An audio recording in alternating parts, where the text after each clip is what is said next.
I've been playing too many normal games lately, so I'm going back to something weird from my childhood. Virtual Villagers 2 is something that fits that bill. It's an indie god game / village simulator made by a total of 9 people at last day of work. Odd choice of name, especially considering the company was founded in 2004, this game was released in 2007, and their most recent game was released in 2018. Your goal is to ensure the survival of your fledgling village and solve mysteries of the island along the way. This was another one of those games I knew about because of its demo I found online. Specifically, I think it was through MoFunZone when they used to host game demos.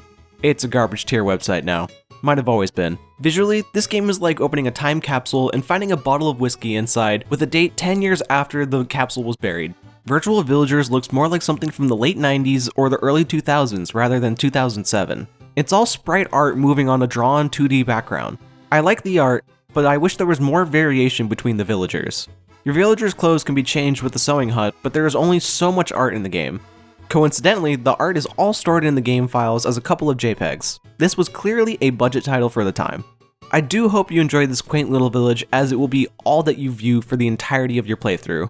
There are a few simple menus, but otherwise you're going to be staring at this village for hours. The sound design includes a lot of stock sounds. I can swear I've heard some of these sounds elsewhere. The research bubbling noise is sparking that SCV area of my brain again. It might be some RTS game, but I bet future me has the answer.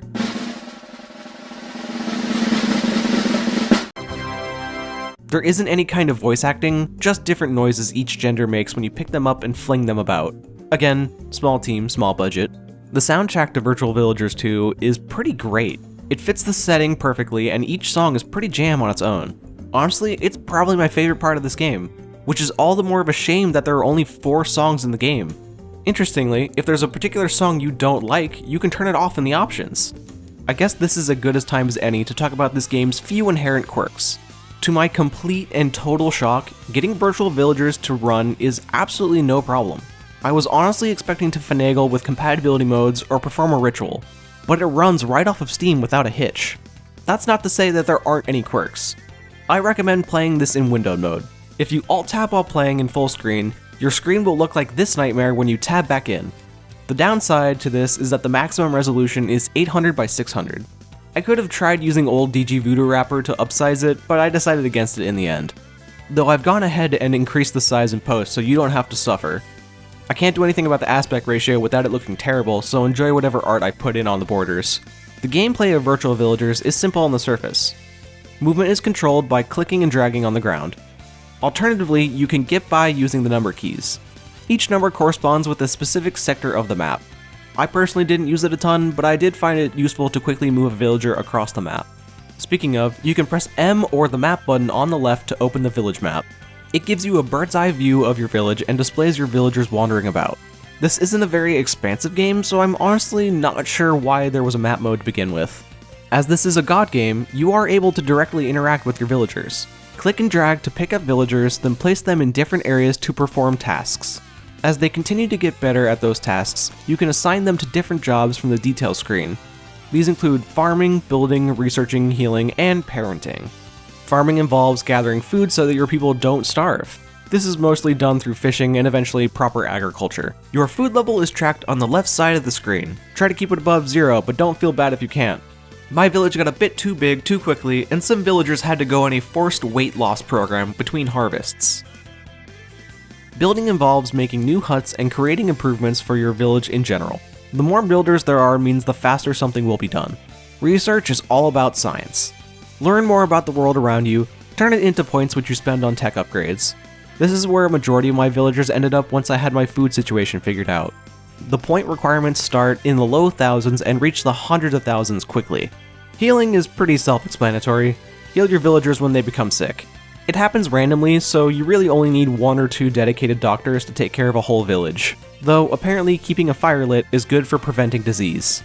Parenting is the skill at creating more villagers. It's a natural process that I won't go into detail about, so ask your parents or go to the zoo kids. Although I do want to say that the family tree created here doesn't branch very far.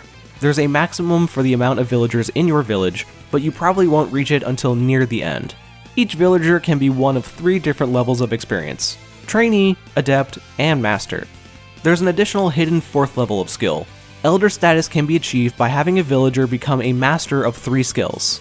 There's a twist to the gameplay that I haven't mentioned yet. Virtual Villagers 2 is an early idle game. Not the kind of idle games Mira liked. I'm talking cookie clicker idle, meaning you're probably going to be playing this motherfucker for a while. 1 year in the game is 2 real hours. This is on normal speed. On double speed, 1 hour is 1 year, or if you want to play on half speed, 4 hours is 1 year. There's even a handy pause button if you're going to be going away from your computer for an extended period of time. So beyond probably the first hour or so of the game, you aren't going to be actively engaging with it all the time. Which isn't a bad thing. I often found myself browsing my phone while idly checking on my villagers. The real challenge of Virtual Villagers comes from the puzzles. There are 16 puzzles to solve in total. They start fairly simple, feeling more like milestones than puzzles. But they delve into madman point-and-click adventure logic by the end. If you ever feel like you don't know what to do, just start dragging your villagers around the map and place them in areas to see their reaction. The story of this game is pretty bare bones on its own. Basically, some punks from the village of the last game didn't listen to others and went into a forbidden cave. There they find themselves face to face with a couple of homeless orphans, and they decide to start their own little family on the other side of the island. There's no real definitive end to Virtual Villagers 2. There is an end screen, but the story of these games is overarching and interconnected. I don't plan on playing any of those, so for the purposes of this review, it's not important. Alright, I'm not going to get into how these games are about repopulating the island of Isola with a band of refugees who escape from their volcanic island. I'm not going to talk about the secret city where you learn about the tribal Romeo and Juliet war. Nor am I going to talk about the dying tree of life and the other secret city full of, quote, heathens.